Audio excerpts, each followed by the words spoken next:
Hello, Anime Addicts.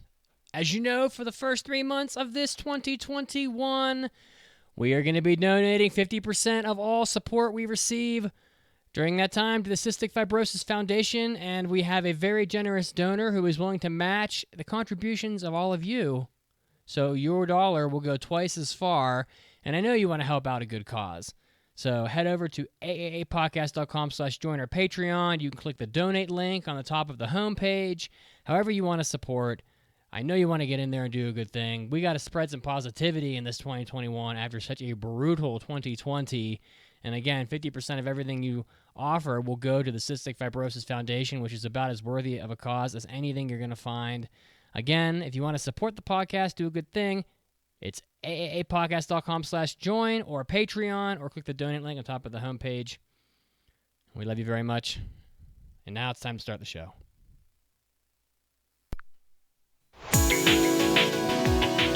Get ready! You're about to listen to the Anime Addicts Anonymous Podcast. Make your anime addiction worse at aapodcast.com. And now, here are your Anime Addicts.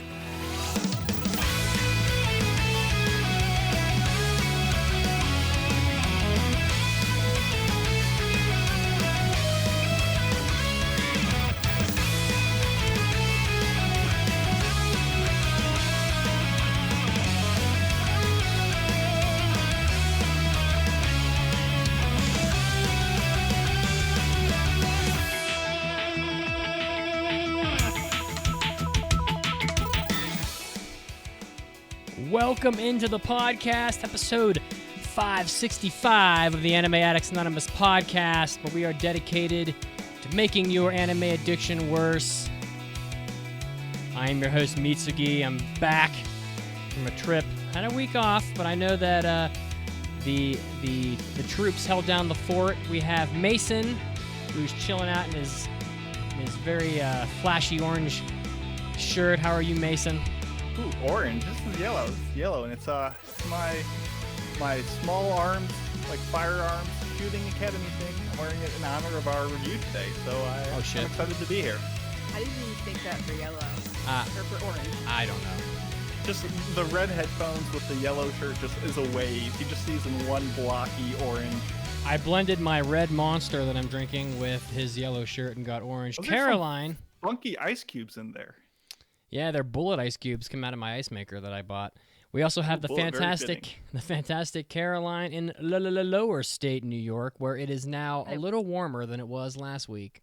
Well, still pretty bad weather because it's raining right now. Womp womp. Pretty gross today, but overall I'll take it over snow. And I trust everybody's doing well today on this fine Sunday. Yeah, definitely. I went on a walk yesterday. It was like in the 50s. I saw like a party of like 100 ducks just vibing. Saw the chonkiest dog I've seen in months. So it was a good day. And I'm carrying that energy into this. He was a little bit of a chungus. You ran into a chungus pupper. He was really unhealthy, to put it unnicely, but it was pretty adorable. Well, what else is adorable is that Mason walks around his house doing a sunshine dance. That's true. Cheering it on. A lot like the girls from My Neighbor Totoro, which we're going to get to a little bit of that in a second. But of course, if you guys want to follow us, you can do it on twitch.tv/AAA podcast. We're live Sundays at 5 p.m. Eastern. That's 3 p.m. Mountain, of course. We're also on Facebook. We're on Twitter. The Discord is really where you want to be, probably. If you want to join the Discord, you can do it over on our website, aapodcast.com. There's a link on the top. It takes 5 seconds. Join the community. You can talk to all of us. That's where we want you to be. And I wanted to bring up Mason because we have a Studio Ghibli poll running on the website as well. You can click the little banner halfway down the website or check social media or the Discord for links to the Ghibli poll. We are going to be doing a 2-part episode where we will count down the top 20 Ghibli films of all time with the input of only you, the listener. So we're going to find out what you guys think are the best Ghibli films of all time with your input. So again, there's a poll. It takes about 2 minutes. You can head over to Discord or our website to find access to that, and that'll be up for probably about another month. So gives people time to watch the ones they might not have gotten to and then fill it out. Yeah, I mean, if if you haven't watched a lot of Ghibli movies, this is your opportunity. You can fill those holes in, and then let people know which ones you like the best. Speaking of liking the best, the results are in from the 2021 Winter Listener's Choice. We have the top 5 results. Again, we will be doing impressions on the top 3, not 4, but 3 results. Number 5 in the poll. Number 5. Somewhat surprising was the slime anime. 15% of people voted for the slime anime, and so people were allowed to vote for 3 different things here, so the numbers are a little inflated. But 15% of all voters voted for the slime anime. Didn't quite cut it. Your best efforts were a little short. Number 4. As X-Arm came in 4th place with 20%. A bunch of you trolls. 1/5 of you. Oh my goodness. Frick, guys. 1/5 of you were a bunch of little aggravators, trying to start shit. So If that had actually gotten the top 3 and we had to do a review on it, I would have kicked myself for even mentioning it, that it was worth as a funny watch for episode 1. But thankfully, not the case. I think we did decide that coming up here, maybe sometime in the next 6 weeks, we will potentially talk about X-Arm as a topic, since it is officially the lowest rated anime ever on my anime list. It just seems like it needs to happen. I don't know. We'll talk about it later, but that might happen just because you guys were you tried so hard being a bunch of trolls. Number As much as 3. Go ahead. Sorry. I mean, as much as I'm kind of annoyed that the listeners would try to make us watch all of X-Arm, I don't know why I suggested we watch a couple episodes and talk about it, considering that we will now be rewarding the listeners for trying to make us watch all of it.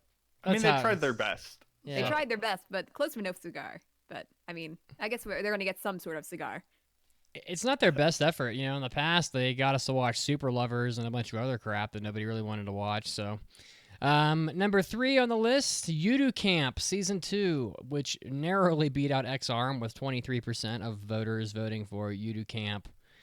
So, I haven't seen Season 1 of that, but let's go. I doubt I need to watch Season 1. It's good. Yeah, I know. It's getting great reviews online. Number 2. Not shocking at all. Number 2 on the listener choice, Beastars Season 2 with 34%. Just a giant gap between that and number 3. So we will be watching Beastars Season 2 with 34%, so we can watch more awkward animal lovemaking scenes. It's fantastic. So I can't wait. Number 1. Predicted easily by myself when I failed, or I guess didn't pass, or whatever the hell we're calling it these days. ReZero Season 3 Part 2, it was never really in question, with 41% of all voters voting for ReZero Season 3 Part 2. I mean, it is what it is. I mean, it's ReZero. It's pretty damn good and pretty damn popular, so again, Means it'll be pushed to the top of my to-watch list because I've never seen ReZero.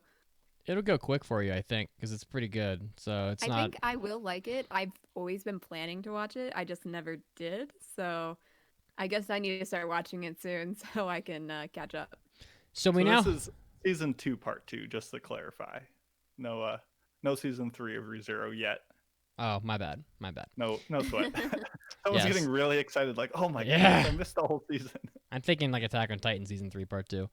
So we now have our 9 shows that we'll cover from the winter. It's Skate the Infinity, Promised Neverland Season 2, Jobless Reincarnation, Hori Mia, Dr. Stone Season 2, Wonder Egg Priority, Yudu Camp Season 2, ReZero Season 2 Part 2, and Beastar Season 2. So we pretty much hit all of the high notes, I think, in there, and Good mix of sequels and new stuff. yeah, and we caught the originals too, I think. So, all right, guys, on this episode, we're going to be doing a spring 2021 sneak peek. Shockingly, spring 2021 for some people will probably be more hype than winter was. There's a shitload of good stuff in the next season, so we'll peek at that. And also, we have a review of Gunsmith Cats, which is one of my favorite OVAs from the 90s. So definitely some badass stuff coming up in this episode, so don't go anywhere. Anybody need to throw anything out before we jump into the big news of the week? Nope. No, we're good.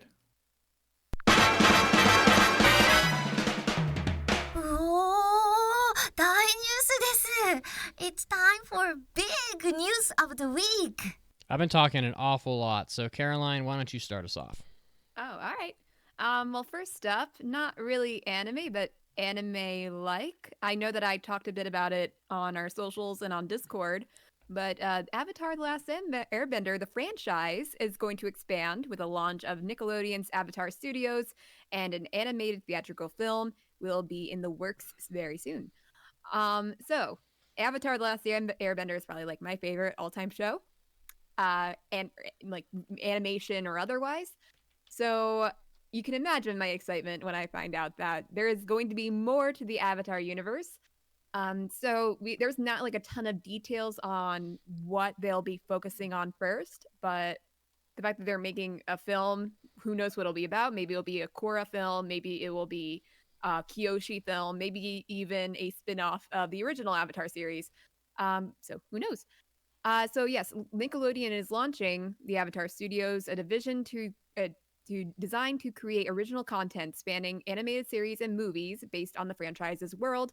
The original creators and executive producers, Michael DiMartino and Brian I'm so bad with names. Brian Conezzo, I think, something like that, will run the studio as co-chief creative officers, and will be reporting to the president of Nickelodeon Animation. Avatar Studios will produce content for platforms including Paramount Plus and Nickelodeon, as well as third-party platforms and theatrical releases. The first project, as I mentioned, is an animated theatrical film that is set to start production later this year. So that's basically all the information I have about it, but I'm very excited. So Avatar Studios. So I mean, are they just gonna make a ton of spin-offs to the Airbender? Like, is that where we're headed with this? I guess so. I mean, there's so much to do with it. I mean, there's thousands of canonical years in the Avatar universe they could focus on. Different avatars, the avatars they've already established. I know a lot of fans really want to know more about, Avatar Aang's world and his life and between the original series and Korra. So maybe they'll focus on that too. I know that there is a bit of a reason to be a bit, apprehensive about all this news because Nickelodeon has known to kind of put a couple of twists in the plans of the Avatar creators. And then also there has been several attempts to create Avatar spin-offs in live action that have not gone very well. Yeah. But who knows what will happen with this? And it's just, I'm excited to see more of the world and like what they're going to do with it because it is just it's like one of my favorite worlds. I mean, But- everyone loves the JoJo like lineage of like, family line to family line. This is thousands of people in this like spiritual family line. So why can't they? And I know in Korra they had that like 4-episode like semi spin-off where it went over like the first Avatar and like his story. Like if they just did that in a movie form with like, hey, here's just some Avatar loosely connected, the rules of the world, so they don't have to go step by step and just give you just a really quick like burst of like interesting and informative content. Like I would love to see that. Yeah. And I'm just so happy that this is all starting to work because Avatar is a 2005 show, and finally I feel like the fan base has grown to the point, and of course it's on Netflix now, so the fan base even grew more over the last year or two, and I feel like because of that, and and now how has this this faith that it's going to be a really big franchise even still. I wonder why they had so many bad spin-offs. Like, the movie was really bad, for example. I wonder if it's like a staffing issue. Like if they just didn't have the right people behind it, the right writers, the right directors, etc. Well, Shyamalan definitely Shyamalized Avatar a bit. And that's pretty much the only known adaptation of Avatar that I know of. I know that Netflix is trying to make a live action adaptation, but then the creative sorry, I keep on forgetting their names. I know I should know their names, but Michael DiMartino and Brian Cunezzo, they were originally part of the Netflix project for a live action Avatar separate from the film. And they left because they weren't able to input their, creative knowledge onto the project as much as they were supposed to. So because of that, now I and many other fans of Avatar are kind of thinking that the Netflix adaptation is probably not going to be very great either. Yeah, I haven't honestly seen the Avatar movie, so I can't like point to like where it went wrong because I've just heard so many bad things.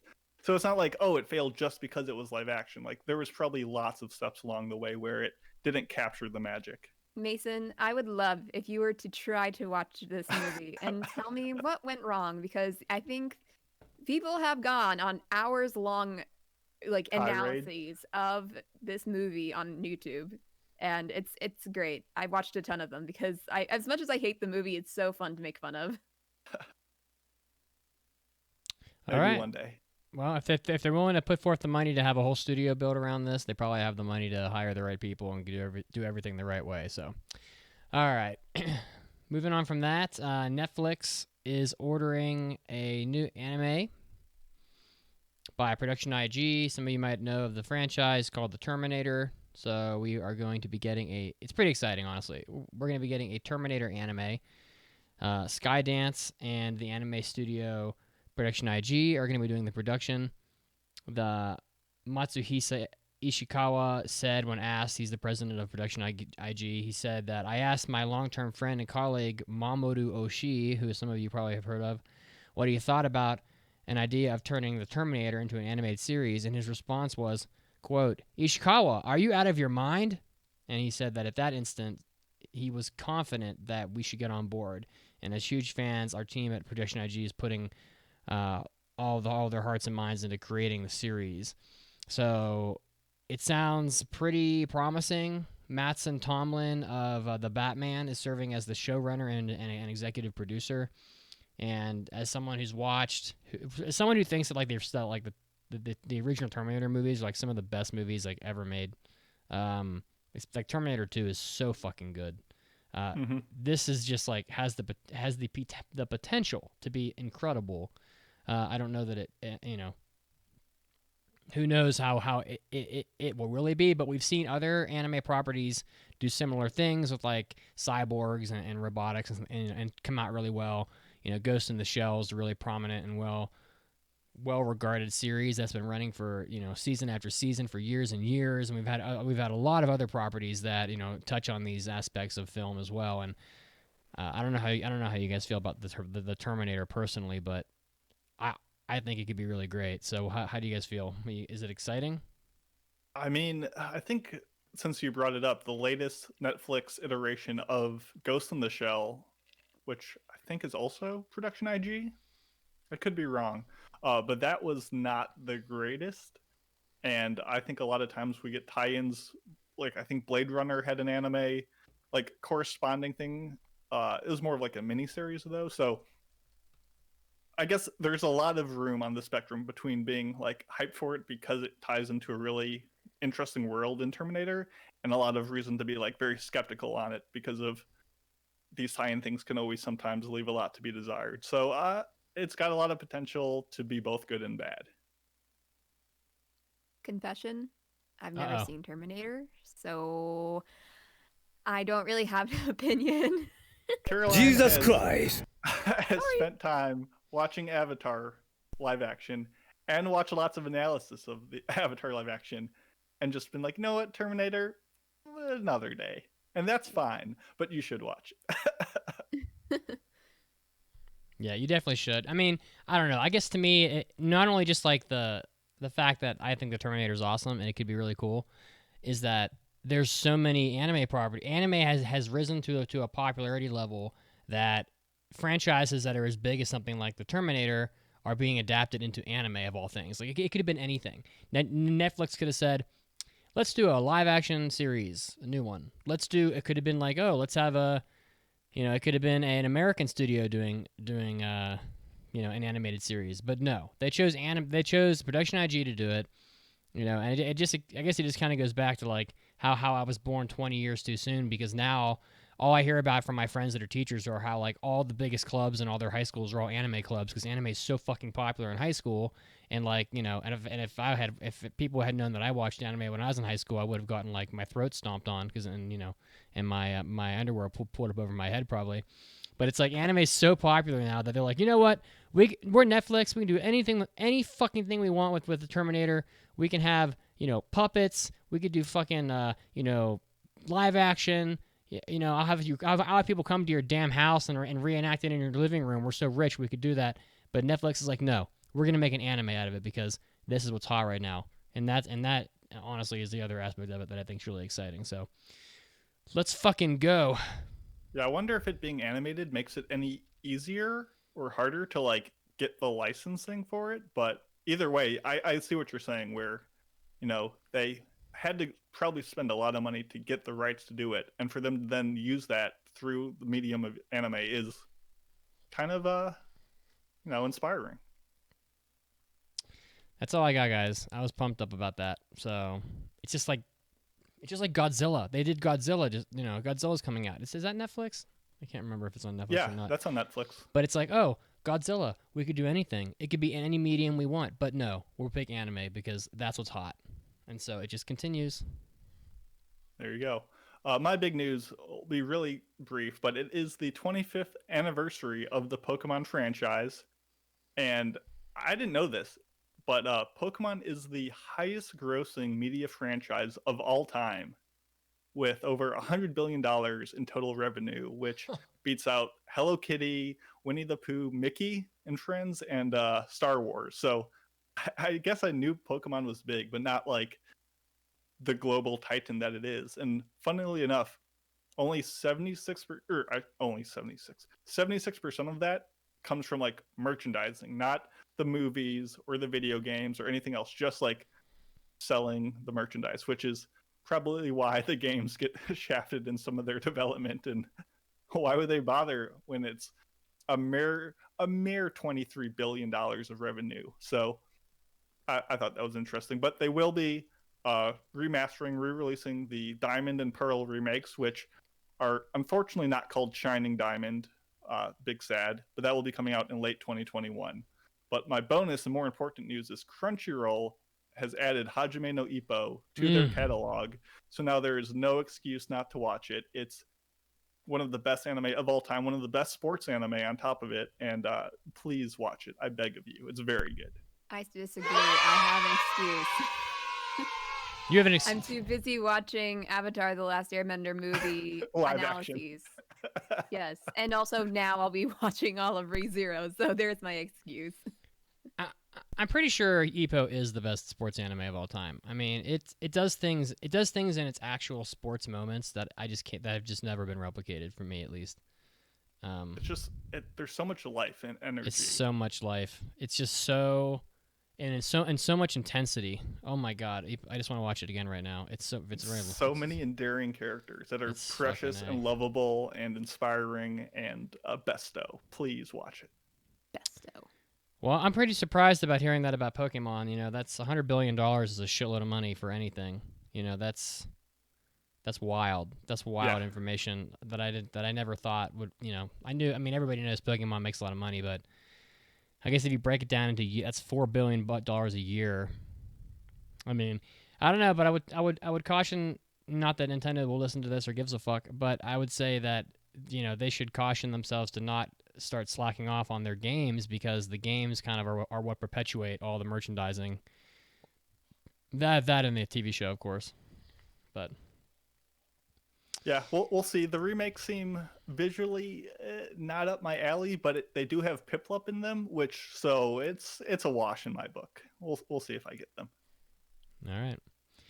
Well, I think that was a pretty eventful opening section of big news. So I'm feeling all like excited. I'm feeling all like shining in my nether regions, and you know, I'm just feeling good. I'm just feeling like the tingles all over my body, and you know, and you know. Are you sure that's not the amount of monster you've intaken into your body over your lifetime? I'm pretty sure my bloodstream is at least like 40% monster at this point. So one of the most uncomfortable things about visiting Mexico, and this might be the only uncomfortable thing other than the fact that it was very hot, is that Monster Energy is not easy to find. They only have one flavor, and it's like the generic one that I could find. And you get the shakes, man. You start to The feel cold. withdrawal. You're just like shaking. I gotta have my red Monster. And you just they call the paramedics, and they start, they put the red IV bag up on the hook, and then all of a sudden, it's all better. But everything's good. Everything's good now, though. Everything's good. So I should also try putting like a shot of vodka in my Monster. Like I bet I've well people mix vodka and Red Bull very successfully, and it tastes at least for me quite good. So I have no reason to expect that a vodka shot in a Monster wouldn't be good too. So I have to try that out one of these times. And we were talking about doing a drinking game for that X-Arm anime potentially. So Briefly, yes. So briefly, but the thought was not lost on me in that brief moment. And I'm thinking now that I have the ability to get some Jose Cuervo, beep, beep, boop, boop, boop, beep, beep, boop, and a little bit of Monster up in here, and we got a little crazy. So anyway, I lost my mind. You thought Mitz was untamed before. He's about to be unleashed in a way you've never seen before. I feel like now he is just going towards self-destruction. Who knows how long it'll take, but it's coming. The threat of IKEA looms large over him, and he just wants to end it all in a glorious fireball. Here's a big tip for people from someone who didn't drink alcohol until I was 30.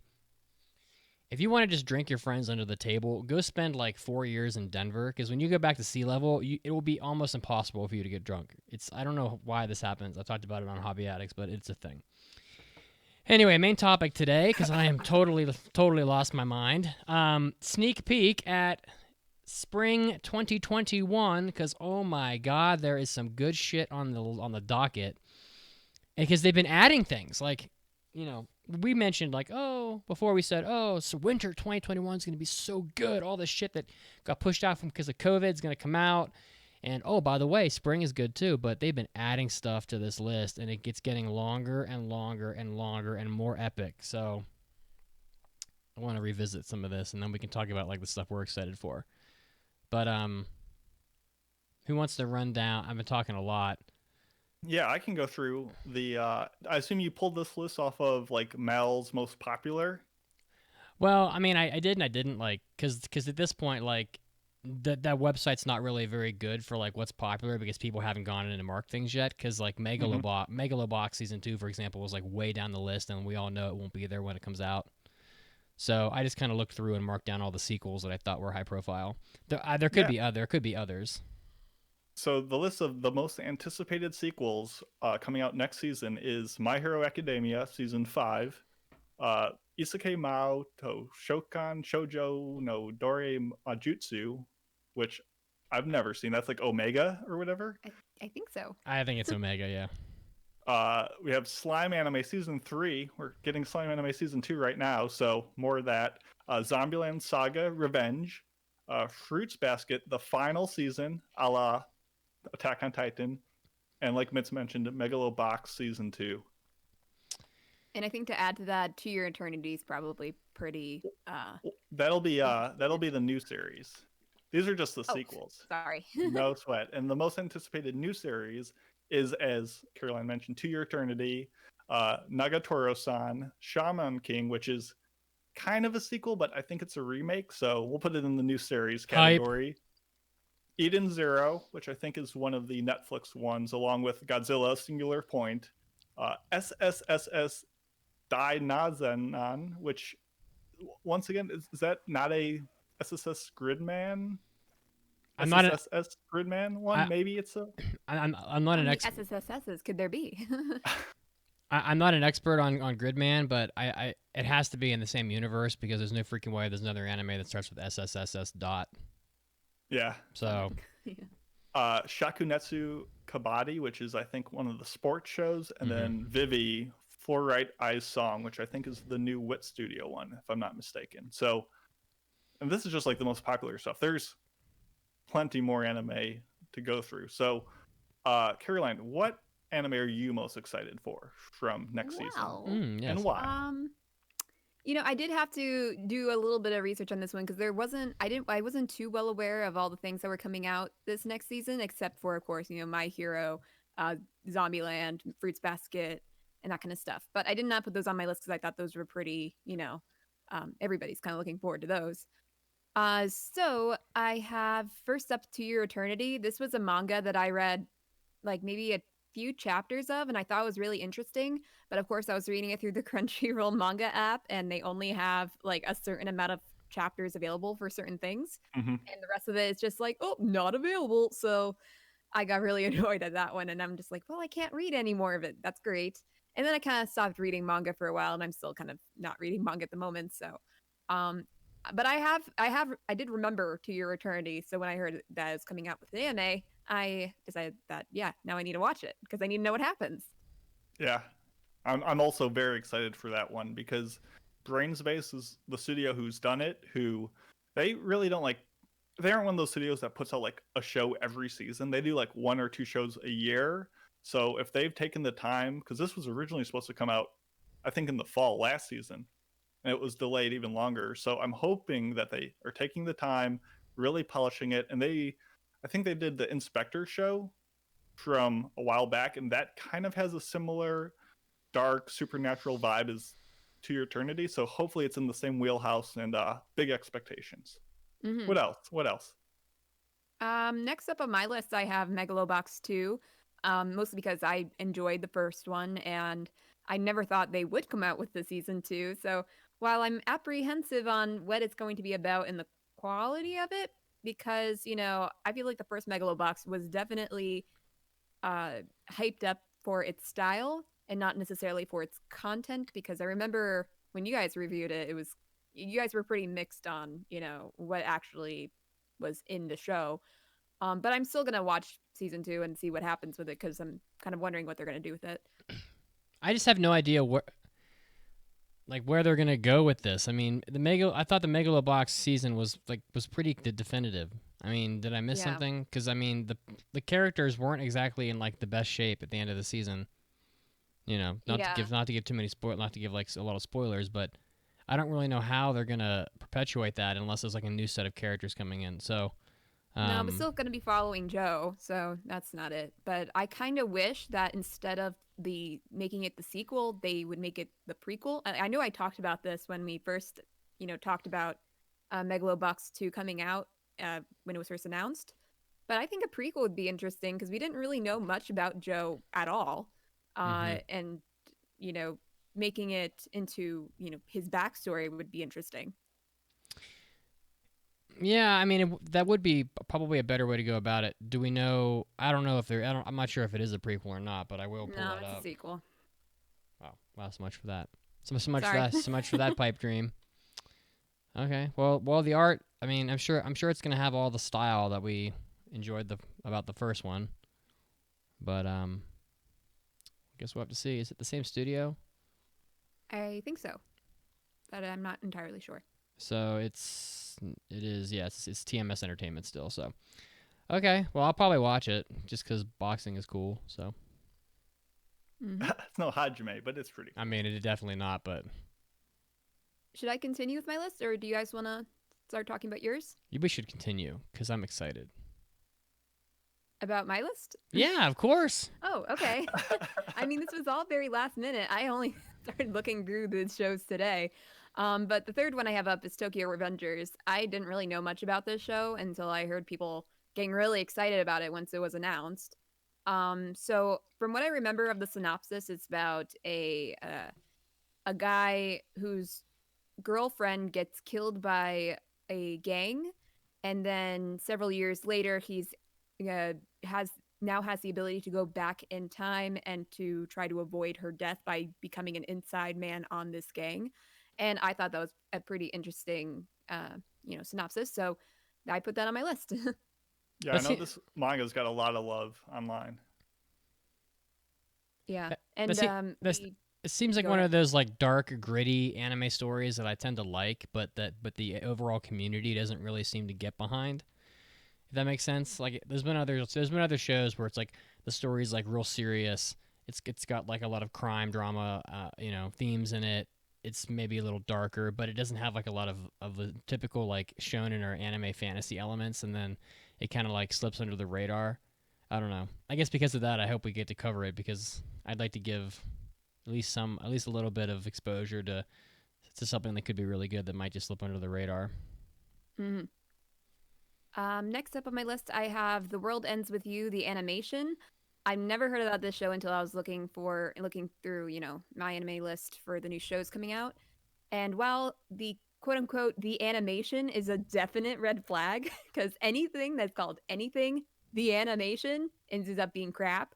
But anyway, the trailers seem pretty fun, and the art style is actually pretty interesting. And even with, it kind of reminds me of Hanako-kun with like very dark outlines, very bright colors. And despite that very, interesting style, it moves pretty well from what I could see of the trailers.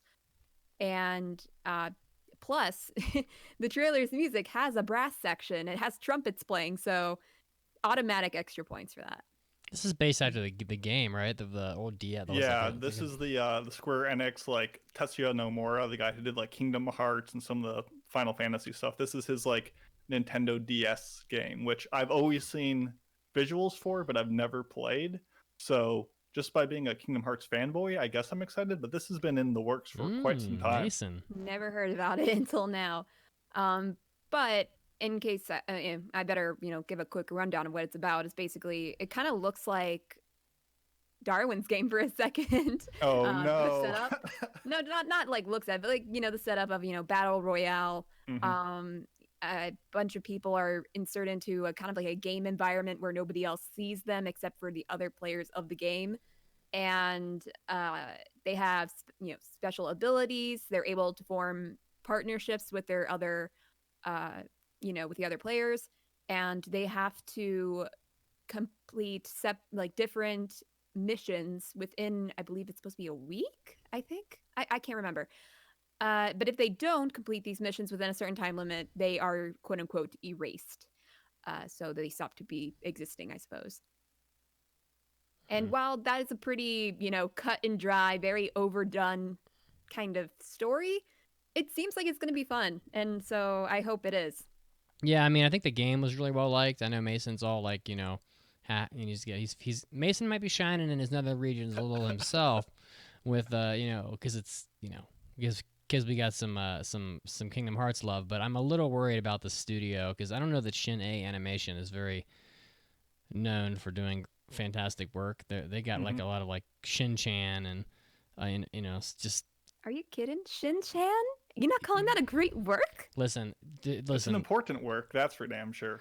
It's important, and I'll tell you something else. And if you want to get the full effect of the ass dance from Shin-Chan, you need the crisp, 100% eye blistering animation. You gotta get the full animation of like the butt cheek ripples as they like move up and down. It's very important. Very. But yeah. Well, I'm excited. I think other people are probably excited too because people know the franchise. Well, we'll see how it goes. The animation curse is it's a pretty strong one. Very for sure. strong, yeah. And number 5 on my list, which is the last one I put up because I ran out of time, is Joran, the Princess of Snow and Blood. Again, don't really know much about it. It is a historical supernatural show. I did not quite read the I tried reading the synopsis very quickly and looked at the trailers, and of course the trailers aren't in not subbed or anything like that, so I didn't really know what was going on exactly. But from what I can tell, it's this lady in the show. From what I can tell, she's a badass, also very beautiful, which I appreciate, and it is based in this, I think it's the same time period as Demon Slayer, and apparently it has some sort of alternative reality to it. Like, what if this didn't happen? I think it was like something about the shogunate, something political. I can't remember exactly, but it looks really cool. So I think it has some sort of monsters or magic or something. Again, I have no idea I did not do enough research, but it looks cool, so that's on my list. It's Like got visually, the trailer looks solid. Yeah. Yeah. it's got a cool fucking title. I know that. Mm-hmm. Okay, Mason, how about you? Are you excited? Yeah, so I kind of split my list up into like the 3 or 4 shows that I am coming in with high expectations for because I know something about them, and the 3 or 4 shows that I have blind expectations. There's no reason to think that they'll be good, but I do nonetheless. Obviously, Zombieland Saga Revenge. I thought season 1 was straight fire, and as long as they tap into that same like streamline of comedy gold with nonstop over the top like musical performances, I think it'll be a ton of fun. I want to see the chicken suits come back because that Yeah. made my day. So love to see more of Zombieland Saga. So As somebody who's never seen Zombieland Saga, what's the deal with the chicken suits? they are an idol group, and essentially I know of group Zombieland spoilers. Saga, but I've essentially never. they just get hired by a like chicken restaurant to like advertise like in a commercial. So they don chicken suits and do a commercial, and it's the best thing ever. Sounds like they got a hustle going on. They really do. There's not much to advertise in Saga. To Your Eternity, as we talked about earlier, Yuko no Moriarty or Moriarty the Patriot, Part 2. I thought season 1 was just pretty solid, and I'm just expecting this to be a little bit better than that. So it's not going to blow me away, but I'm excited for it nonetheless. As far as shows that I have little to no expectations on, but I'm still hoping for the best, Pretty Boy Detective Club. Reason number 1, it's done by Studio Shaft. Reason number 2, Studio Shaft. And reason number 3, Studio Shaft. That's all you need to do to get me to watch a show. You could be like, hey, I've got a show about a piece of concrete on the side of the road. And I'm like, that sounds boring. And if someone said, actually, it's done by Studio Shaft, I'd be like, you son of a bitch, I'm in. Because anything that Studio touches, I will watch. What the fuck is a Pretty Boy Detective Club, though? I mean, It's literally Exactly what it sounds like. detective Mitsuki. club purely with pretty boys in them. It sounds like Orion High School Host Club becomes the detective club, and that's basically it. Exactly. So who knows what will come of it, but I love the designs, and hopefully it'll play out nicely. Similar, as Caroline mentioned, to Tokyo Revengers, which has just a ton of hype going into it. I've seen a lot of people really in love with the light novels for 86.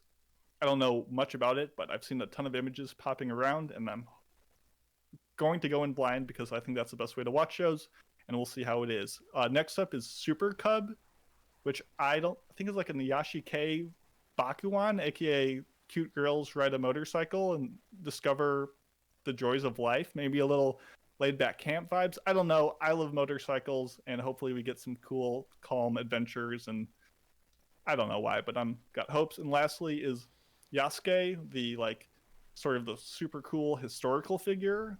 Cautious because I'm not a huge fan of the director's earlier works, but it's an ONA, it's Studio Mappa, and it has the potential to be a really good time. Maybe a little Samurai Champloo inspired, who knows, but that's kind of my gathering of shows that I'll be looking forward to trying to nab when we do impressions. How about you, Mitz? I think my taste is starting to lean like more on like towards action type stuff. At least that's how I'm feeling lately. So as I said, as I think I've talked about before, I'm really hyped up about this Shaman King show. I didn't watch Shaman King when it came out before, but my girlfriend's really excited, and it's something that I want to watch with her. So we'll watch it together. And the trailer looks really cool, and I know it's like a throwback to a time from when I probably should have been watching it. So it's a good opportunity. I've never seen it. It's a good opportunity for me to feel young again, and I know it's shonen, so I'm pretty excited to watch it. In the same vein, Eden Zero is super hype. I mean, it's done by the creator of Fairy Tail, Hiro Mashima, and the art looks similar to Fairy Tail, and it just if it can capture the same kind of excitement that Fairy Tail was for so many people. Again, it's shonen show, I assume. And I'm pretty pumped up to be able to watch that as well. So, Fairy Tail wasn't like my favorite thing, but I'm always willing to give like a shonen show a chance because I usually end up liking them. So, I'm definitely excited, and I think Eden Zero will probably be one of the most watched shows of the season because got the pedigree behind it. So it's basically, if you look at the art, like you might mistake it for a fairy tale. It's so like the character designs are so similar. Of course, Godzilla, because it's fucking Godzilla and it's cool as shit. And I don't know what else really needs to be said about that, but it's done by Studio Bones, I believe, as well, which is another reason why it will probably be super exceptional, because Studio Bones just crushes, faces everywhere, left and right, wherever they go.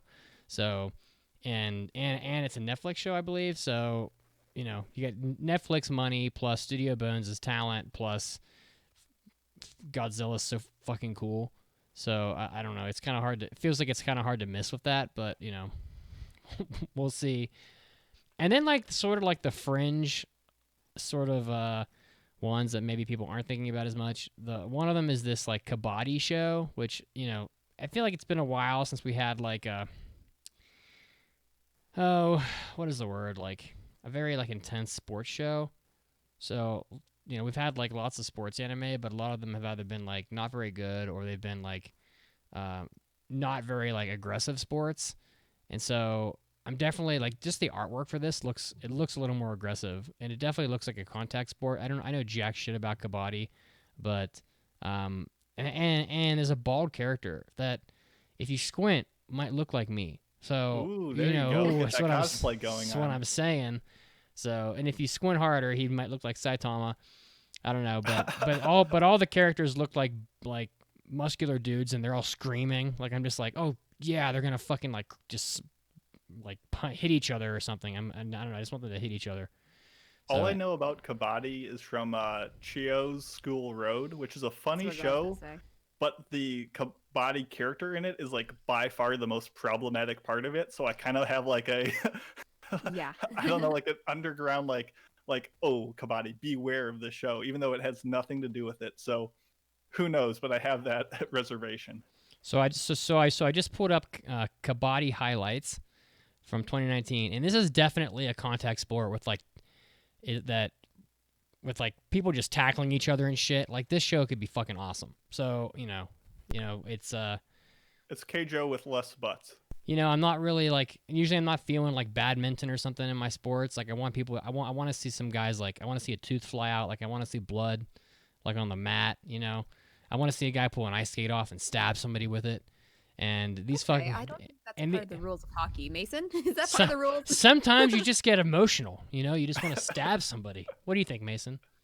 I mean, if it happens, it happens. Like, there's been hockey games where players fight the fans, so, who's to be unbounded by rules such as leaving all your equipment on?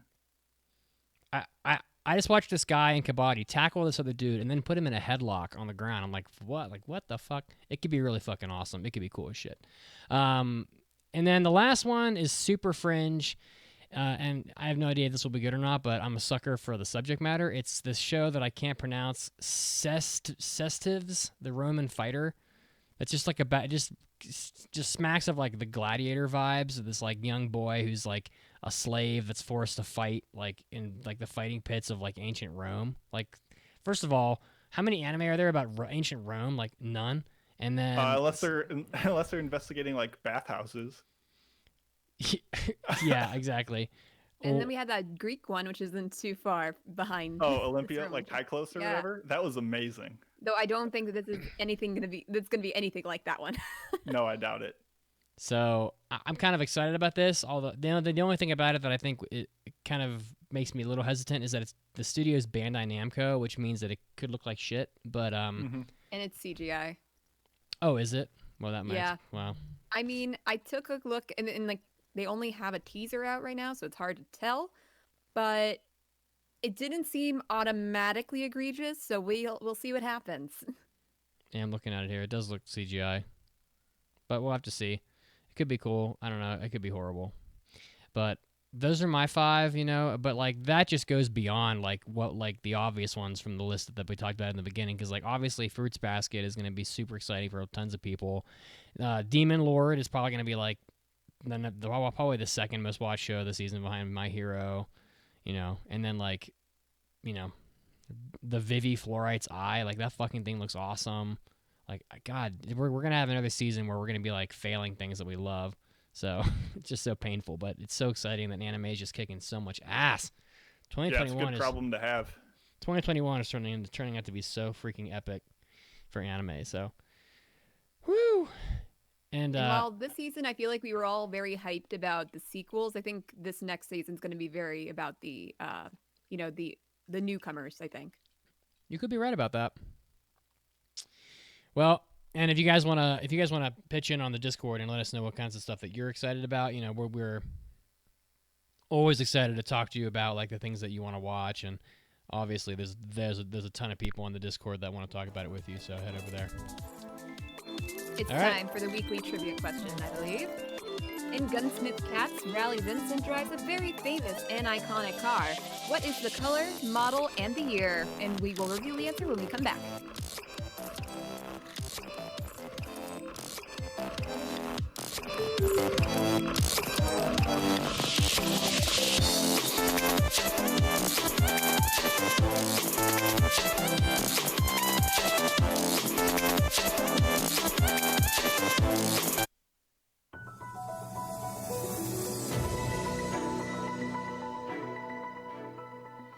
Anime Addicts, Mitsugi is here bringing you your anime news break, starting us off with the updates from the Reddit Anime Awards for 2020. The results are in, and of course Reddit breaks their awards into two categories, from the jury and also from the public. Starting off with the jury, not all that shocking, Chihaya Season 3 gets the award for Anime of the Year. For Movie of the Year, the jury gave it to On Gaku, Our Sound, and for animation, they gave the award to Pokemon Twilight Wings. Now for the public perspective, ReZero Season 2 got Anime of the Year, followed by Konosuba Legend of Crimson for Movie of the Year from the public, and also from the public, God of High School won for animation. Now I'm only gonna do 3 because, let's be honest, there's about 17 categories here that probably nobody cares about from the Reddit Awards. Next up, One Piece's first global character popularity poll has somewhat of results in. As anybody who has ever spent any time in Japan, especially if you ever taught in Japan, you know that One Piece is just like littered through classrooms on children's pencils, etc. So I kind of had a sense of what might be the winning characters from the show. But the top 5 are Portgas D. Ace, number 4, Trafalgar Law, and number 3, pretty predictable, Sanji, number 2, Zoro, and number 1, Monkey D. Luffy himself, which is, pretty, I think, kind of rare to have the main character be the most popular. But Monkey D. Luffy is indeed the most popular character from One Piece as it stands. Next up, a couple new anime adaptation announcements. The first one, an adaptation of Cheese Leaddale's no Daichi Night, or In the Land of Leaddale. The synopsis: in the beginning, new beginnings in familiar lands. After a horrific accident put her on life support, the last vestige of freedom Keina Kagami had was in the VR MMORPG world of Leaddale. When she wakes up in the body of her game avatar, though, Keina finds that the worries of her old life appear to be a thing of the past, but somehow this new land doesn't seem to be quite the Leaddale she remembers. Smacks of .hack. If you are a fan of these VR sort of, I guess, pseudo isekai anime, look out for In the Land of Leaddale coming out sometime soon. Next up, another light novel getting an adaptation, Kage no Kitsuryokusha ni Naritakute, or The Eminence of Shadow, is going to be getting an adaptation into an anime. Great heroes and diabolical villains are the type of characters that people long to be, but not Sid Kageno. He longs to become the true mastermind behind it all, pulling the strings and having the machinations drive the entire story. In his previous life, in the modern-day Japan, he was not able to achieve his goals, but now, reborn into a world of magic, he will show the true eminence of Shadow. So if you're a fan of these sorts of stories, look out for this Eminence of Shadow coming out sometime soon also, I'm sure. And finally, in rounding us out today, Horimiya, the currently airing anime series, its manga is ending its 9-year serialization. 9.5 years this has been serialized, and it looks like it is going to be wrapping up here in the April issue of G Fantasy Magazine. So if you are a fan of Horimiya's manga, it is going to be wrapping up here, but you still have the television series to look forward to, which, based on the fact that it ran for 9 years, is probably going to have multiple seasons. So you will be able to enjoy that. This is me, Itsuki, and this was your anime news break. And now, time to get back to the podcast.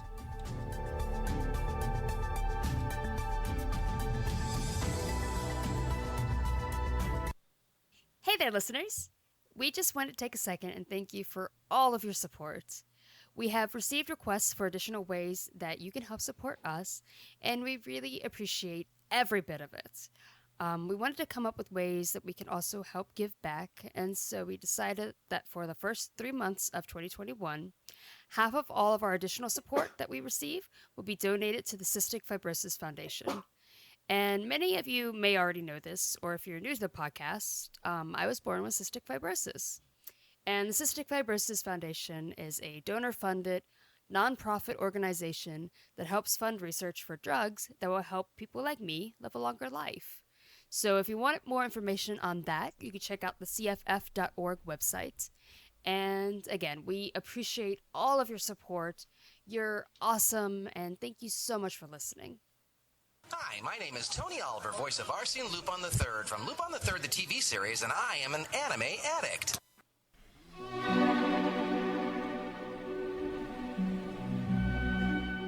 Now presenting Burning Questions with the Anime Addicts Anonymous podcast.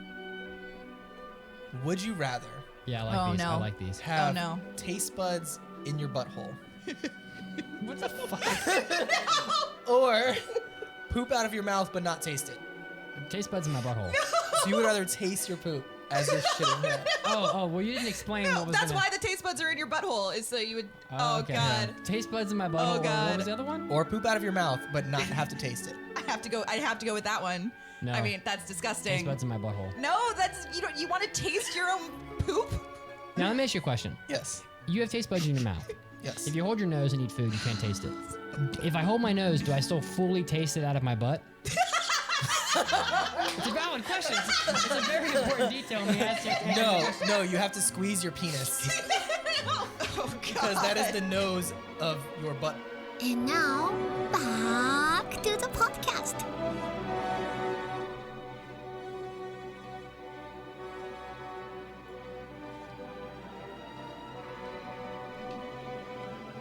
I always wonder, how did that conversation come about? Just how Kazuo rolls. And we're back on the podcast. Woo! Swan Lake. Beautiful. Check out. All right, so whatever.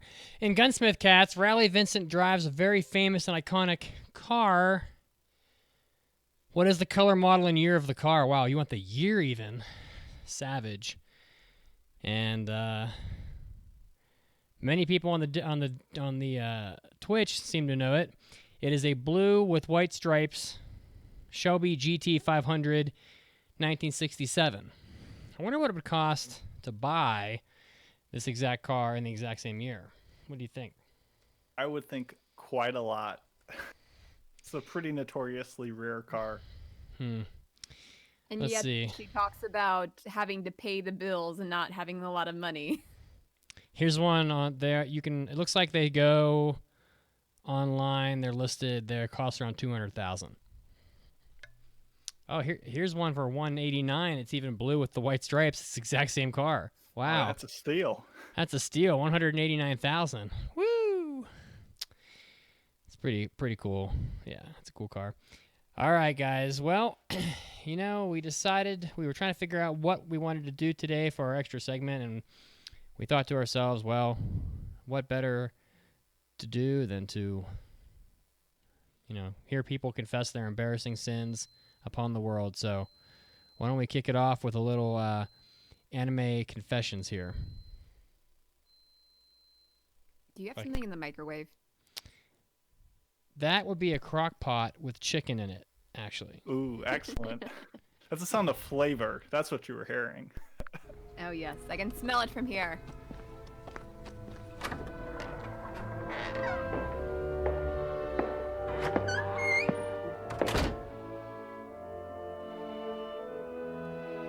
Welcome, child, to the confessional of the Church of Mitsugi. May your sins be heard, and may God have mercy on your souls.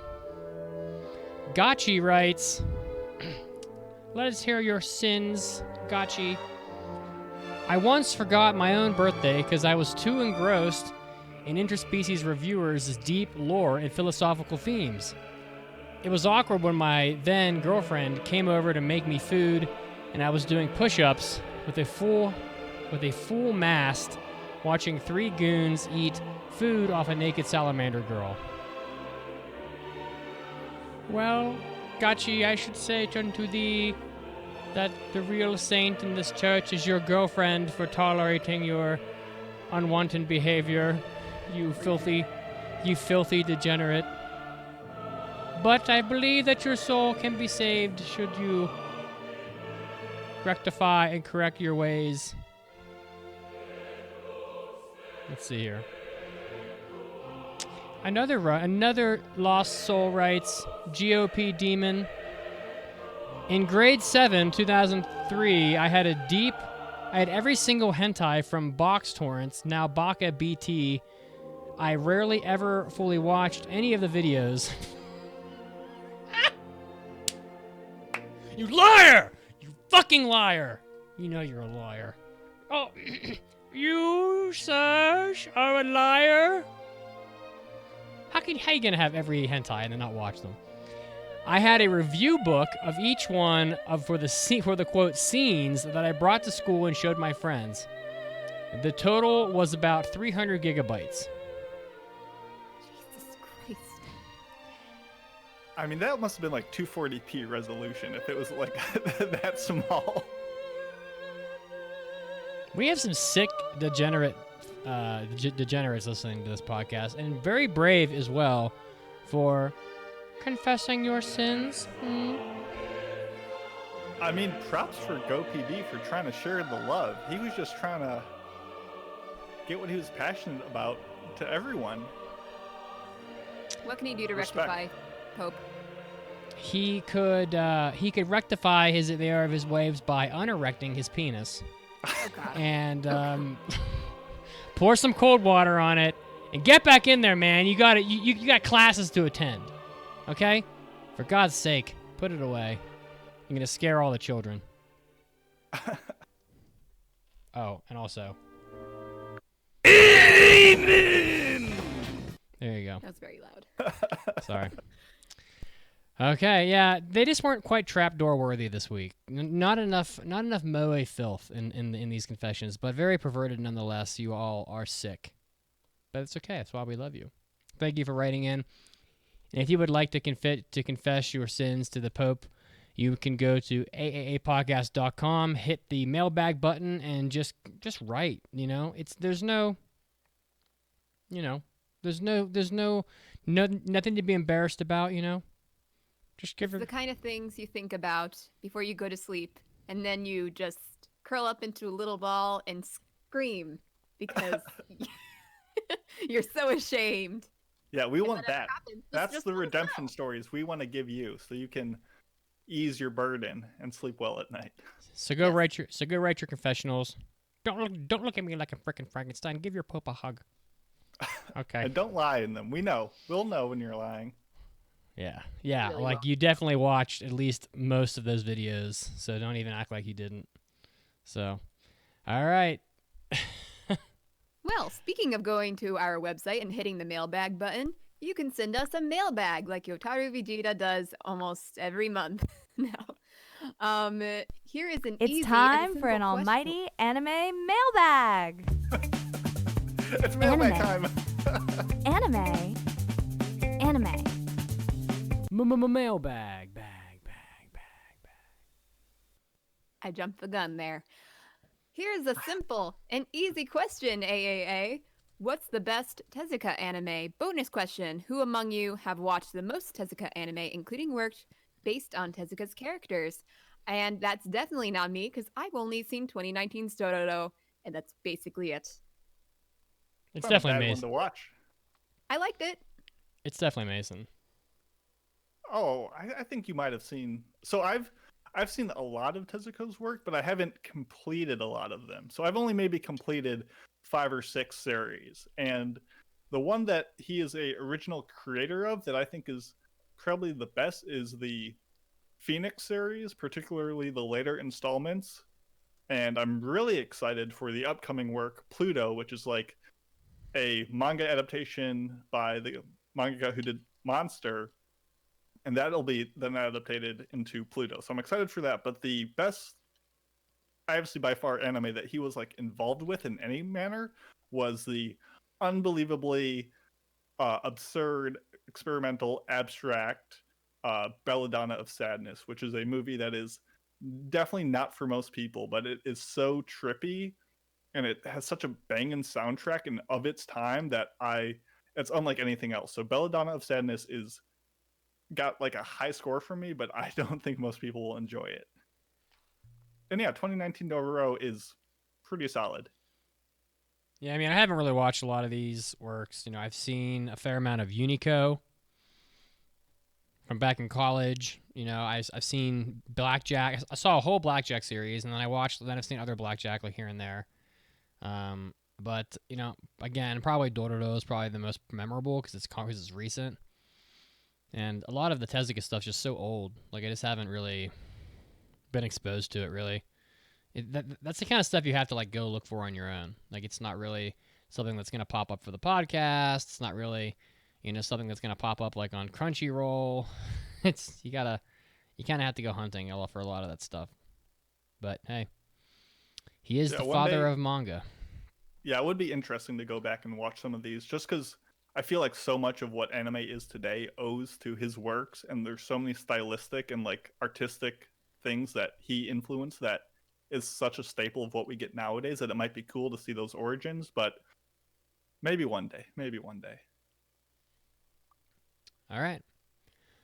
Well, time to do a review here of Gunsmith Cats, which was a listener choice pick and also a retro review because this anime came out in the fall of 1995. Gunsmith Cats having, honestly, as far as jazz goes, probably one of the only theme songs that you could put up next to like the bebop opening, and like a fair amount of people would probably prefer the Gunsmith Cats. Maybe not the majority, but at least a fair chunk of them would probably say that they like the Gunsmith Cats one better. Personally, I'm kind of torn. I really think the Gunsmith Cats opening is like some of the best shit that you're gonna hear. And done by Studio OLM, who has done a lot of stuff. But let's see here. Most recently, they got stuff coming out next season, including a funny one that we didn't talk about called Odd Taxi. OLM's done like Major the second season. They've done a lot of Yokai Watch stuff. They've done some Pokemon. They've done some Zoids, Ni no Kuni. So they did Mix, that baseball show that we covered. So they've got a lot of stuff under their belt. But you can watch this pretty much on YouTube. I mean, it's on YouTube. That's where I have it on DVD. That's where I watched it. But like, you can get it on YouTube. I think it's on there if you look. It's because it's just old. It's kind of like in the same time period and also in the same format as like Golden Boy, and that's on YouTube. So you might want to check there. But the synopsis is basically there's two girls, Riley Vincent and Minnie Mae Hopkins, who work in like in Chicago, probably right in Mason's backyard. Yeah, literally my backyard. And they own a store where they like work on firearms, but really the show's not about the store. It's about this. It's really like a crime drama more or less. Like there's a cop named Bill Collins who I really think is funny in the show. He's like the worst cop ever, but he does like help out a little bit. And there's a lot of bad cops in the show. Yeah. They're literally relying on two people that are definitely not cops and probably not old enough to handle these things, but whatever. So they come to Rally's shop and they want to have some help with solving some cases that are a little bit over their heads, I guess. And he blackmails Rally and May into working with him by more or less saying that they don't have licenses for all the crazy guns that are in their shop, and he's going to take them all away if he doesn't help. And so it's a 3-episode OVA that kind of just that more or less spans like the same crime throughout the 3 episodes, but it really is just like a show full of action and car chases and gunfights and the occasional fan service and I'm not really sure how old. I think that they're older than you might think. Actually, I think I looked this up, and I got to look up how old Rally is, but I'll do that while we're giving our thoughts on it. Again, it's done by Takeshi Mori, the director who worked on Van Dread, Melty Lancer, and Ruin Explorers. These are OVAs from a long time ago. And the manga is done by Kenichi Sonoda, who's very prevalent.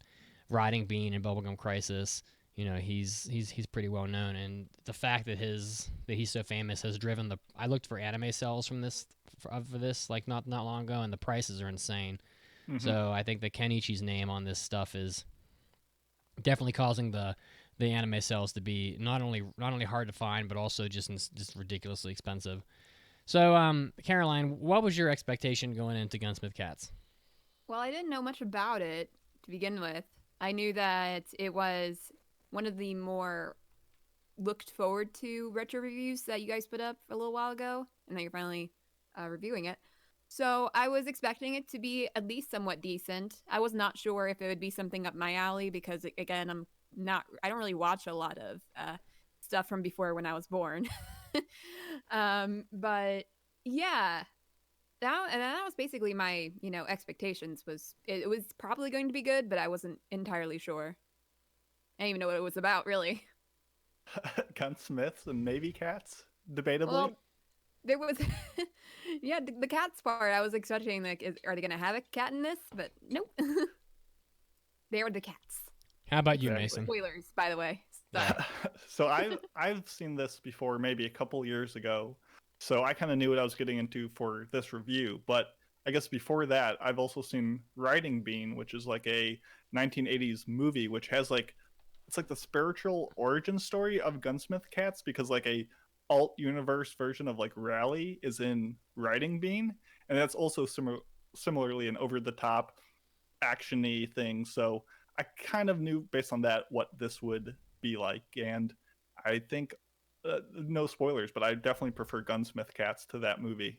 So, wow, yeah, that's my thoughts. I guess I'm gonna have to watch Riding Bean because I haven't seen it, and I wonder if it's on. I think it's on YouTube. On Retro I think that's Crush. where I watched it. Or Retro Crush or Retro Dive, whatever the hell that channel's called. But I'll check it out on there as well because I'm looking at the Riding Bean, and the main guy he looks very angry in every picture, and I like that. I just looked it up. Yeah, Riding Bean 1989 OVA English dub on YouTube. It's 45 minutes long. All right. Well, for me, I've seen Gunsmith Cats many times. I picked it. I was the one that proposed it as the retro pick for the poll, partly because I'd seen it already, and it saves some time and having to watch something else, but also just because Gunsmith Cats is so cool. So it's kind of a double whammy, and so I knew exactly what to expect going in, and my girlfriend hadn't seen it before, so I watched it with her, and she, other than the fan service, she liked it pretty well, and that's about it. So, would you recommend this anime, Caroline, to other people? I think I would, yeah. If you like action, this has action. If you like really cool and pretty hot girls as the main characters, and they're pretty, they're able to take care of themselves, and that's pretty good. It's there.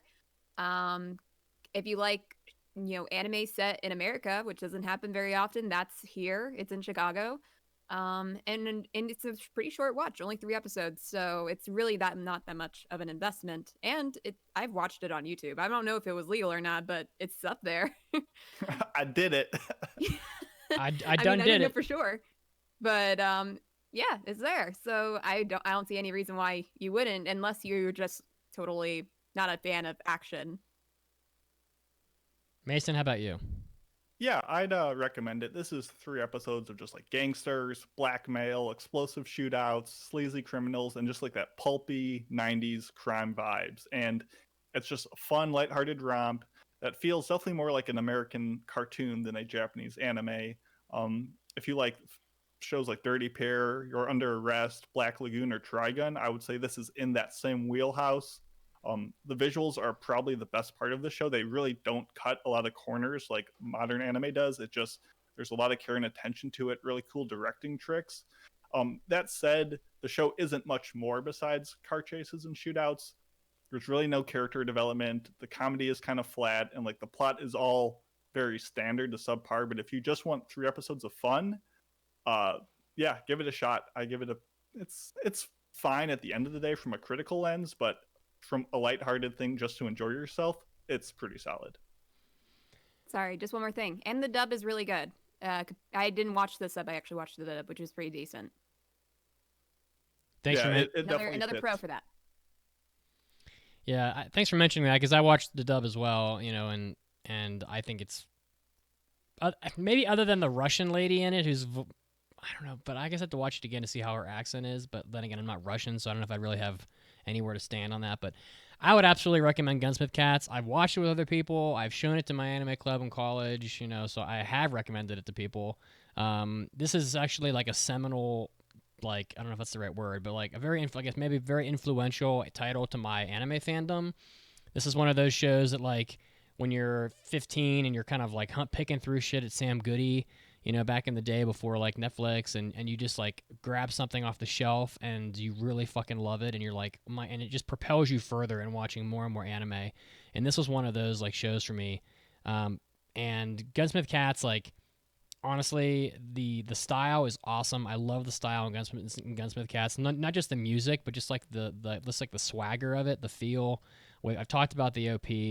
I love the characters in it. Rally is like up there with Iria in terms of how fucking cool she is. I just love Rally. And the pacing in this show is just excellent. Like if you get bored easily and you're just like, oh, I don't want people to stand around and talk, or things need to be moving, and you know, like moving and shaking, and this show you will not be bored at any point. Like it doesn't have many down moments of like things not like you know, exciting happening. So I think the pacing is just primo. It's just awesome. The fan service is a little ridiculous. I'm sure we'll talk about it, but I absolutely recommend Gunsmith Cats. And with that, it's time to get into spoilers. Spoilers are coming. Oh my god! So, the crane fan service. I guess, yeah, we have to start with... So, personally, I'm not a big fan of fan service. Everybody knows that. I would say there is some of it, but it's not so prevalent where it was, like, constantly bothering. But it did happen once or twice in an episode where you're just like, I didn't need to see that. And I guess what Caroline is referencing is in episode 1, this, like, crane arm comes swinging out of control and like clips Rally's blouse shirt, and it like just seductively rips it in just a way that is just like unnecessary. And like it'd be one thing, the whole entire thing off. So okay, so she ends up, she's stuck by it, so she like rips her whole jacket off to like free herself. Now if it was just that, I think I would have been okay with it. That's like showing a woman who's a badass, who's like confident in her what she needs to do to succeed, and like who cares about clothes, I need to get out of this trap. Like that would make sense. But for it to initially just open it up in such a way where it was like past the point of like making sense, that was a little much. And I get it, that's part of the era and the, not the smuttiness, but just the smoky, sultry vibes that it has trying to go for, but it just didn't fit. Yeah, it's like when I had to question what the heck just happened that made her entire shirt like explode off her body, Well, I was thinking, well, I think this might be intentional fan service. What? But that was the only really point that really bothered me. The rest of the time that they're in their underwear, they're just hanging out at home. And I'm like, yeah, girls do that. They hang out in their bra and their underwear when they're just eating pizza on their couch. And honestly, I didn't really mind that all that much. I didn't mind it when, you know, her shirt exploded. And I think maybe 1 or 2 other moments, but like, that's pretty much it.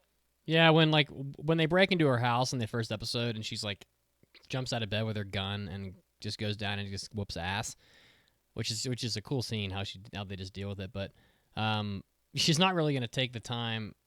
I mean, yeah, they could have put her in like a nightgown and like you know, they do make pajamas where you're actually dressed more or less, but like I don't know, it's Rally, so who knows what she's fucking doing, but she's not gonna take the time to put her clothing on. But there are some other. We talked about the crane, and then in like episode 3, there's that scene where Minnie May gets like lands Knocked on back. the hood of the other car, and it's like full up her panties. But I by the way, I looked it up, and Rally's 19 and May is 18. Although I would say that May looks far younger than 18, and Rally is kind of a questionable age. I could put her anywhere from like 17 to 25 probably, but I'm not. But I guess they're both on the younger side. They're just like barely in the legal range for probably. I'm told that Minnie May does some like unsavory things in the manga, maybe. Yeah, in the manga, she's like 17 and has like a 35-year-old boyfriend who she's been with for 4 years. And if you do a little bit of math, that's but that's not in the anime, and that's It's not what we're here to talk about. Yeah. So, but yeah, the story is not that in depth. I mean, it's really like, it's like I guess it's like this drugs and the Terminator lady from hell, the assassin, who ends up being a lot more of like a vendetta against Rally than really anything, and you know, but like man, just watching how the assassin just deals with like just killing people is so savage in this. She's so unstoppable. I mean, she has this feeling of like, you will not kill me. I don't know. She's also like a Yu-Gi-Oh! Matrix wannabe Russian assassin. Like her style is all over the place. I was wondering what the heck is with that hairstyle, man. I think it's green with a red fringe, or Like- is it off? Like the whole floof up front is completely Yes. red, and the whole back is green. And she has like this leather jacket with like yellow, like Gintama Shinsengumi like highlights to it. It's a little much. It's like, I'm an assassin, so I'm gonna have the most ridiculous hairstyle possible.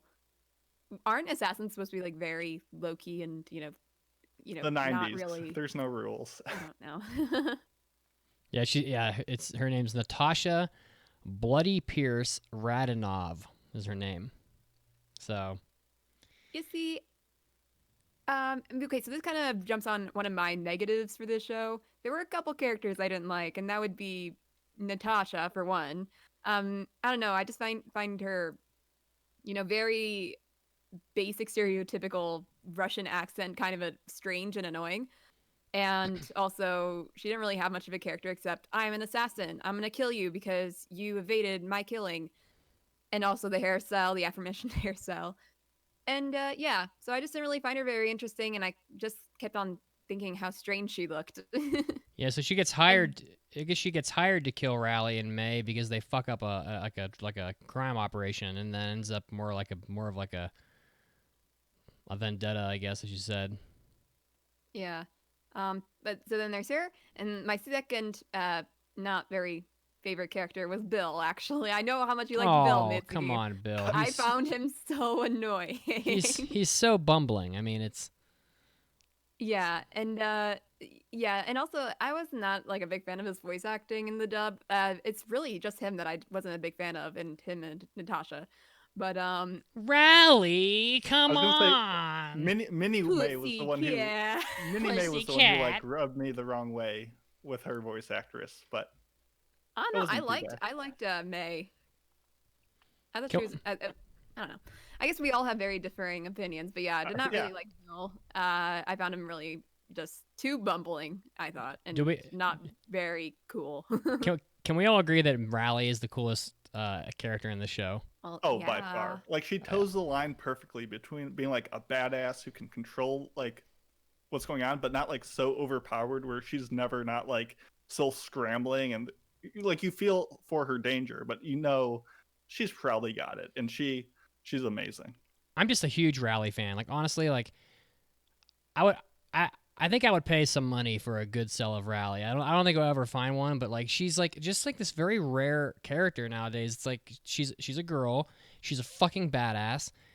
She's attractive and has swagger. But she's not like like you know how the girl from from what the fuck's her name? The girl from Black Lagoon, Revy. like you would never want to hang out with Revy. She would be just as likely to just like pistol whip you and leave you dead in the street as she would be to like have a drink with you. But like Rally has like all these qualities that Revy has, but Rally I feel like would be totally cool to go to like a bar and shoot pool with. I mean, You want to eat pizza with Rally. Yeah, exactly. I would eat pizza with Rally, but like I feel like I don't know, it's a shame, but I can't put my finger on like too many female anime characters that are like that have that like coolness. Like I don't know if that's like accurate, but I don't know. I mean, I don't know. I'm just a fanboy. No, she's great. And overall, I think the dub was really strong. They really nail like the sly wit to the dialogue. Like there's this no-name police officer at the very beginning who like comes into the gun shop and she's like, "Oh, I was forced." And he's like, "I'm with the canine section, so I carry one of these puppies." And then like he calls his gun a puppy because he works in the canine section. Like that's I never noticed that. it's a little smart, and you're just like, "Oh, I like that." So overall, I thought the dub was very solid, as we mentioned. The art and the animation, like Chef's kiss. I think it's pretty fucking good. I mean, Yeah. Sorry, go ahead. No, I mean, chime in where you want. I think that there's a lot of times in this show where like it calls for good animation, like with the chase scenes and the cars, and et cetera. And they're like rolling and like on the ground in like the warehouse and having a shootout, and it all just looks very good.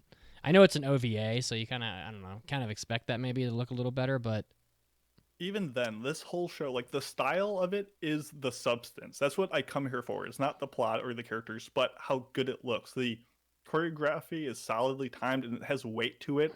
The camera, quote unquote camera, moves like a real camera. It pans, it zooms, it like refocuses when it's looking through a doorway. Even when there's like still moments, like a swinging light fixture will create like dancing shadows, and it like helps create movement even when things are still. And the city itself, like it's really solid. Chicago looks like Chicago. It has the skyline. It has the Basquiat bridges. And even though the events really take place more in the suburbs, like they still have those brick buildings and like the faux wood panels. And even beyond that, like there's a lot of storytelling through the art. Like just for example, the name of the building where Rally and Minnie work is called Gunsmith Cats. But if you look, it's called Gunsmith Cat, and like the S is like tacked onto the side, and like just that alone tells you like, oh, this was probably Rally's operation, and then Minnie joined afterwards. Like you get that like historical context without the show needing to say like, I started the shop and then Minnie joined 5 years later. Like no, you can inherit that. And the last little touch, I don't know if this is accurate or not, but my fandom is that we often see Minnie wearing like a Cubs jersey at home, and Rally's like underwear is like black and white, which I'm going to assume means that she's a White Sox fan, the other baseball team in the city. So Rally, best girl, likes the White Sox. How do you even He has white underwear. Therefore, she's a White Sox fan. But their jerseys are white and black, and if Minnie's wearing the Cubs and the White Sox, it makes sense to me. How do you even notice shit like that? That never occurred to me, but I guess it could make sense. Don't you wish you could ask? Fandom. Don't you wish you could ask the creator? Yeah. Why did you choose these colors? Is it to like? No, I'm sure it isn't, but that's my theory. Better get your tinfoil hat out while you can talk to him about it. As we mentioned, the OP is amazing, even though it always throws me off because it starts off and you're like, okay, I'm watching a show called Gunsmith Cats. And it starts off with like a G, and you're like, okay, I see where we're going. And then it says gun, and I'm like, yeah, I'm following. And then it says B, and I'm like, wait a second. Pump the brakes. What? Like I always expect it to say gun, then Smith, and then it goes to bomb, and I'm just like, what? Why? How? Like it throws me every single time I watch it. But other than that, it's amazing. Yeah. That was your main critique. Yeah, it really bothers me. Well, you cannot forget about, got the gunslinger. Then you have the bomb slinger, Mason. Obviously, you need to have the bomb in there.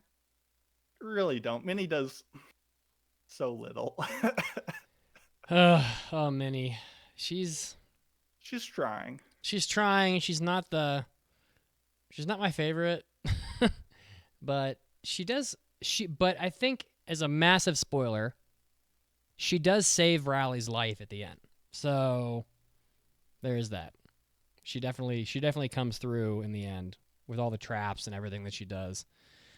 I don't know. There's actually kind of no spoiling this anime. Like, you just have to watch it. Like, I could tell you how like the confrontation ends, but it's like, you still have to watch it to get the enjoyment out of it. Like, it isn't like, I'm never gonna get sick of watching Minnie get blown through the back of a car's windshield and land on the hood of the car behind them. Like, it's just I could watch that scene 50 times. Like, it never gets old. It's just too. I don't know. It's just too cool. I don't know. I think my favorite mini moment is when she, like, in episode 1, she, like, busts through the door of this, like, warehouse, and this dude below her is, like, an enemy, and she just rains down, like, 20 bombs, like, on his face. I don't know if she meant to do it or she just drops them all, but I liked it. I think my favorite mini moment is when she's giving Riley shit I think it's in the first episode when she's like, "You're not getting any younger, you know." It's like, Riley's 19. This fucking anime. It's such a fucking. It's like, oh, he's. Well, I guess it's like some guy wants to take her out on a date or something, and she's like, "Why didn't you, think about it a little more? Because you're an old maid. Because you're a whole 1 year older than I am, even though neither of them are even remotely old." I don't know. She's just sassy little, whatever the word is, little troublemaker. Do you have a favorite mini moment, Caroline? We might as well. Fuck it. I don't know. I just generally liked her. I wouldn't say that her getting blown up to the front windshield of another car was my favorite. I don't think that was it. That was her, like, big action piece, though. I do like every time she really wants to join the fray with her bombs, but Riley knows that if she does, she's just gonna blow up the entire building. So I like every moment that she's like, "But I have these bombs," and she's like, "Stay here." Do not move. Their relationship essentially boils down to Minnie says bomb time, and Riley says no, not bomb time yet. Basically. No, not yet. Just wait. Just wait. Yeah, exactly. Anyway. Yeah, I mean, there's not a whole lot to talk about the show. Like, ideally, the best review is just go watch episode 1. You'll know very quickly if it's your cup of tea or not. Yeah. Yeah, and I mean, it's such a small time investment. I love the OVA, like, 30-minute format. It's so fucking good. Like Read or Die, the OVA did it. It's been done a bunch of times, but it just seems to work all the time. Like, 30 minutes is just a great length for an anime, and I feel like 3 to 6 episodes of 30 minutes is just fucking perfect. I love it. It's not a big time investment. The OVAs, they seem to look better consistently, and it has more of, like, almost like a cinematic length to it. I don't know. I fucking love it, because this really does play like a movie, to be honest. It's 90 minutes combined, and it's a fucking movie chopped into 3 pieces. I love it. It has flaws, like Mason said. It doesn't have really any character development. Maybe there's more of that in the manga. I don't really know, but the characters themselves are in this moment in time that they exist. I find them to be pretty enjoyable. So even though they don't really grow much, like they're fine to me where they are. Honestly, it's kind of just an important show to me because I think it's part of my childhood. I'd probably give it like 4 premature bombs out of 5 if I was gonna or 4 bombs that makes Riley's panties not so white. Oh. Like she's gonna crap her crap her pants when like 50 bombs come raining down on top of her. Maybe. Sorry, maybe that was TMI. So I gave this. There was a reason why we got rid of the rating system, and that was it. I gave this show like a 3 out of 5 back when I watched it a while ago, and I feel like it holds up well on rewatches. Like, I could easily see this being like a once a year, get some people together and just enjoy it while smacking on some Chicago pizza, of which there was none in this movie, for shame. But I think I'll hold with that. I think 3 out of 5 is a fair assessment, and it's more fun than that score represents. Mm-hmm. But I think for how it holds up in the entire lexicon of anime, 3 out of 5 is what I'm gonna stick to. I thought it was overall really good, and I enjoyed it, especially since it was only 3 episodes. I know you said like, oh, it doesn't have any character development. Well, I guess those 3 episodes were just packed full of the stuff that you really want to see, which is the stuff. action. It's and it's a good time, especially for how long it is. So I would give it 4 knife guns out of 5. Isn't that the weapon that Natasha uses? Oh, Basically yeah. a gun that shoots a knife. God, she's such a fucking, for such a like a just bland Terminator character. She's such a badass. She's like walks down the hallway, the guy shotguns her, and she's just like got her cloak like pulled over that's like got like Kevlar in it or whatever, and she's just like, no, sorry, and then she just like fucking blows the guy away. Like she's so savage. Yes, Stabs the top of their car just cuz. that car is a $200,000 car, okay? But anyway, yeah, yes, knife gun. Knife guns. I thought you said nice gun at first. I'm like, yeah, it was a nice gun. What was the point of the knife gun, though? Like, why would it be any knife better gun. than a normal gun? It wouldn't. I feel like Natasha screams like she also screams like the rally's like a skinny bitch or something at one point. She's not nice in this. No, I don't think so. She's not a very nice assassin. No. Yeah. Anyway, but it was enjoyable, and I'm definitely gonna go watch Riding Bean now after this. And I guess there's also a show called Bean Bandit. So there's Riding Bean and there's Bean Bandit, but these are short. Fuck. Riding Bean. I think they're up your alley, Mitts. Riding Bean is one episode, and Bean Bandit's one episode. So, but yeah, I've heard about Riding Bean before. So I just didn't know it was related to Gunsmith Cats, and now that I know, I'm definitely gonna watch it. I'm gonna try to find it tonight. Sorry, sorry, South Park. You're gonna have to, take a back seat because Riding Bean's in town. I mean, you're gonna go to YouTube. You're gonna watch it.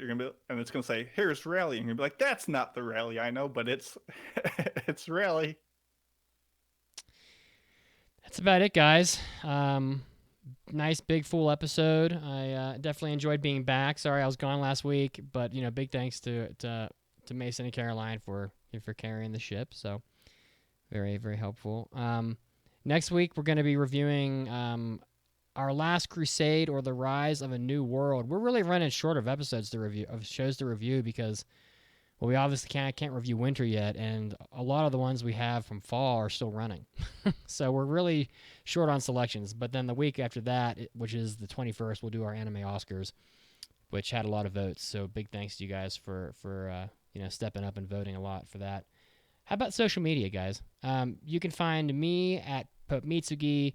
You can find Mason at Macy Pacey. You can find Caroline is basically just the podcast in incognito, which is at AAA Podcast, and of course you can find us on Facebook and Discord as well.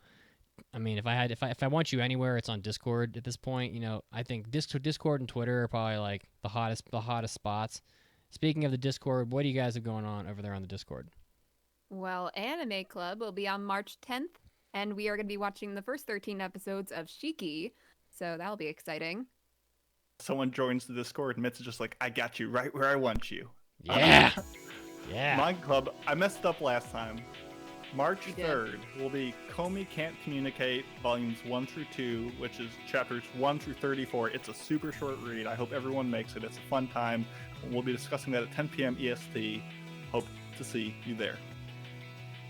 All right, guys. Again, if you want to help contribute to us, sending over hopefully a nice donation to the Cystic Fibrosis Foundation, you can do it over at aapodcast.com/join. You can do it at Patreon. You can just donate via the link on top of our homepage. We do have a donor that will match you dollar for dollar. So it's like every dollar you contribute is worth $2.